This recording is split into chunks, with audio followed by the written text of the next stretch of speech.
Hello, everyone, and welcome to Vanished Chicagoland Stories, the podcast. I'm your host, Pete Costanis, and this is episode 7, and this program is brought to you by The Funny Company. We have a company that you can join for free, and kids in every neighborhood belong.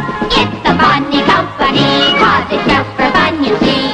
So come a-running when you hear our song. Come to order, says our president. And when the Funny Company meets, here's just what we present. Things to see, and things to do. stories, toys, all sorts of things of interest, and fun for girls and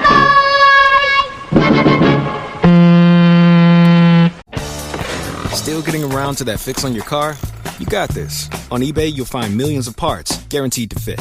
Doesn't matter if it's a major engine repair or your first time swapping your windshield wipers. eBay has that part you need, ready to click perfectly into place for changes big and small. Loud or quiet, find all the parts you need at prices you'll love. Guaranteed to fit every time. But you already know that. eBay. Things, people, love. Eligible items only. Exclusions apply. And I am back.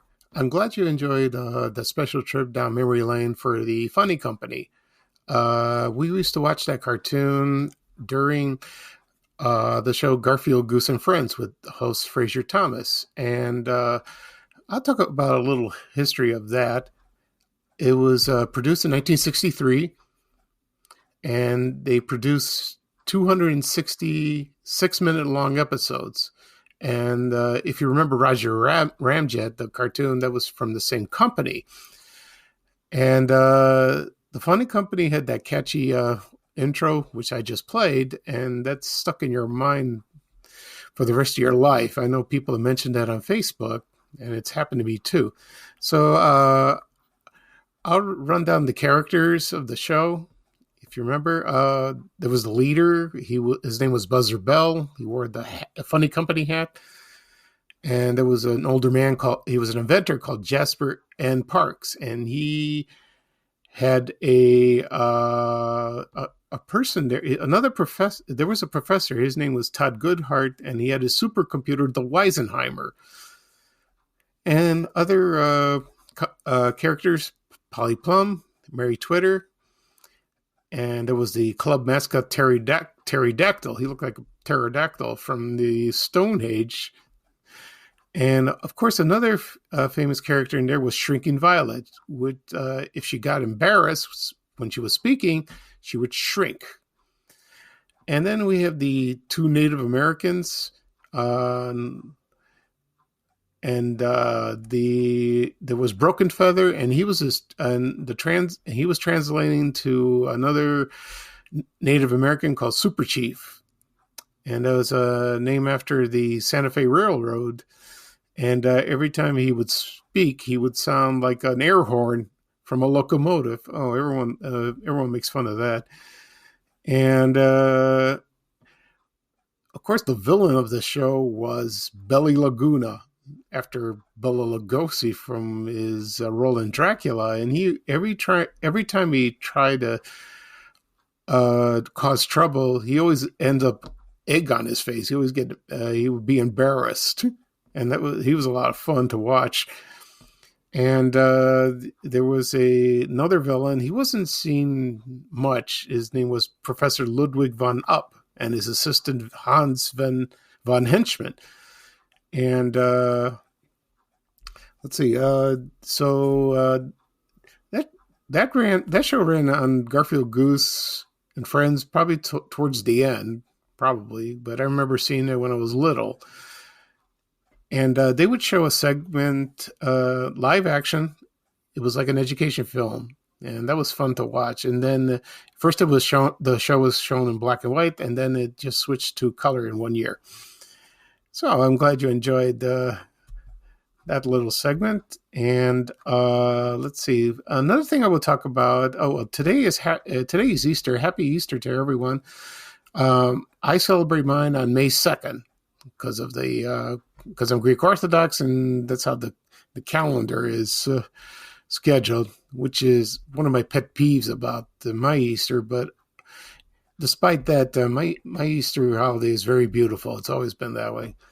So I will talk a little about. I posted something yesterday, and it was a photo of a drugstore. It was called Mraz Drug Store. I think it's after like Jason Mraz, the singer. I don't think he's related to that. And it was a photo from 1955, and they had a display of Easter like baskets, chocolate bunnies, all kinds of candy. It looked gorgeous, very gorgeous. And that store was located in Brookfield. The address is 9201 Broadway Avenue.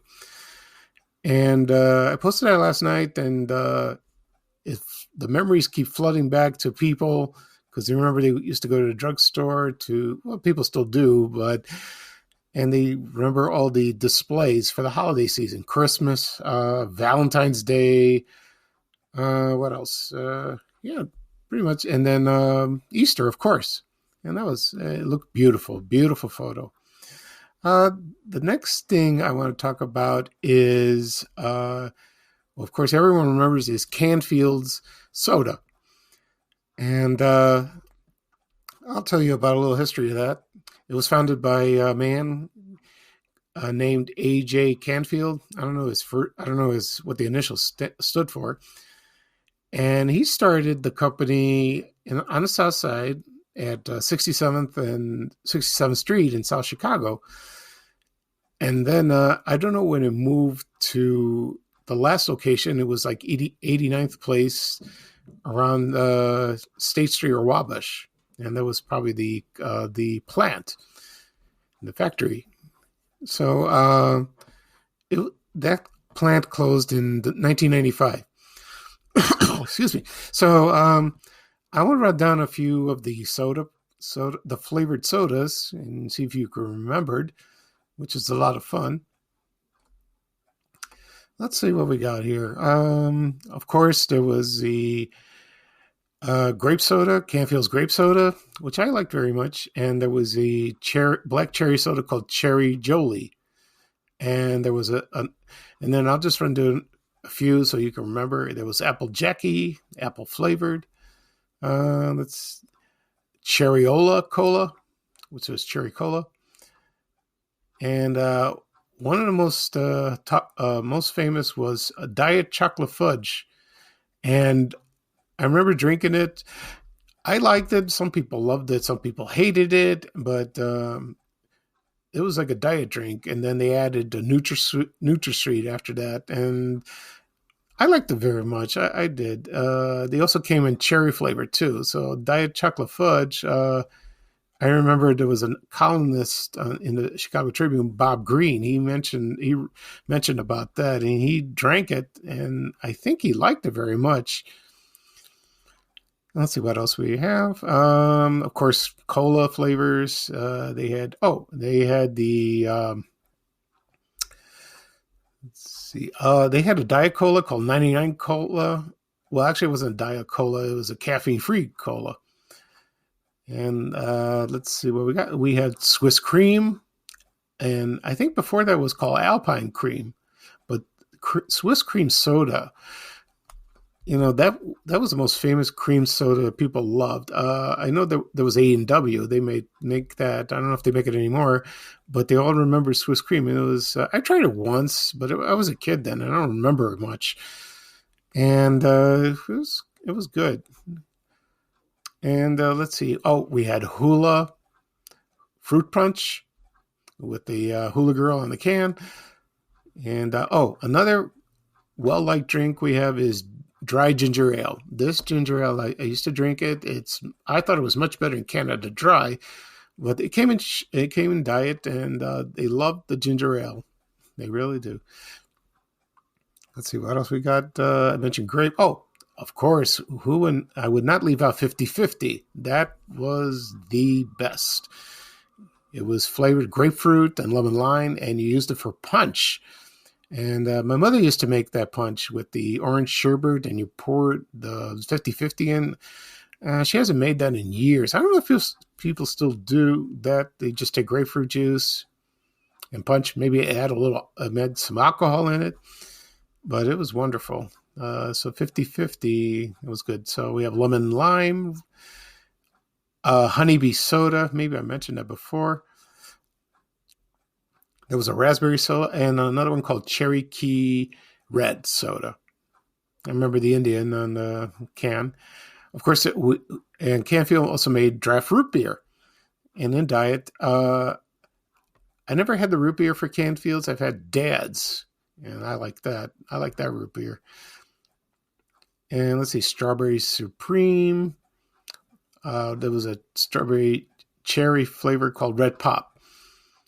They also made tonic water, seltzer water.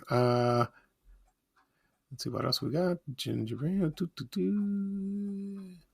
raspberry, 50-50. Okay, so yeah, I think I covered most of them, unless I missed something. Of course, Anna Banana. I never had Anna Banana, but they remember the name of the soda, which was funny. Also, there was KO chocolate drink. It was part of another company, but I think Canfield's bought it later, and I never had that. But another chocolate drink I remember was Yoo-Hoo, but I think that was from New York. And I remember KO. I remember the commercials on TV. They had a Hubba Bubba bubblegum soda. I remember that. And let's see what else we got. Oh, there was a drink that was called Canfield's Mickey Melon, and it was watermelon soda, and had the picture of the actor Mickey Rooney. And I don't recall that one. And maybe he made a commercial, and maybe it was shown on Chicago TV. I have no idea. I don't remember. And the most famous commercials that were shown on TV were they had Jim Backus doing the voice. And he would say, "Hey, bartender, Canfield's for everyone." But, he played Mr. Holland, Gilligan's Island, so you knew right away who he was. And that was fun. And I created some YouTube videos of Canfield sodas. I put some photos of cans and bottles, and it's on my YouTube channel under my name, Pete Costanis. And you can view them. I put some music on it. It's very enjoyable. And whatever happened to them? It's still manufactured, but I don't really see it in Chicago. Some people told me they've seen it in Las Vegas or California, but they've seen 50-50. But I don't know if it tastes the same or not, but it's there if you want to buy it. But Canfield soda were wonderful. They were sold in a lot of grocery stores, Jewel, Dominic's, Hilo. I remember the advertisements. They used to come in these 6-pack bottles. I remember the liters came out. So my mother used to buy those all the time. She used to buy the cola ones, and they were real skinny bottles. I like that. And so that's about it for the Canfield soda. So this is a very short, I've been doing a short podcast because today is Easter. I don't celebrate it today, but I'm sure almost everyone does. And I'm glad you enjoyed my podcast today. I don't know when I'll do another episode. Probably Tuesday. We'll see. And I had the opportunity to record it for this episode. I'm glad to join in. So I'm going to sign off right now. This is Vanished Chicagoland Stories, episode 7. And it's the podcast. So I'm your host, Pete Costanis, and everyone have a wonderful Easter, a wonderful holiday, and I hope to hear from you soon. Thank you very much, and bye-bye for now.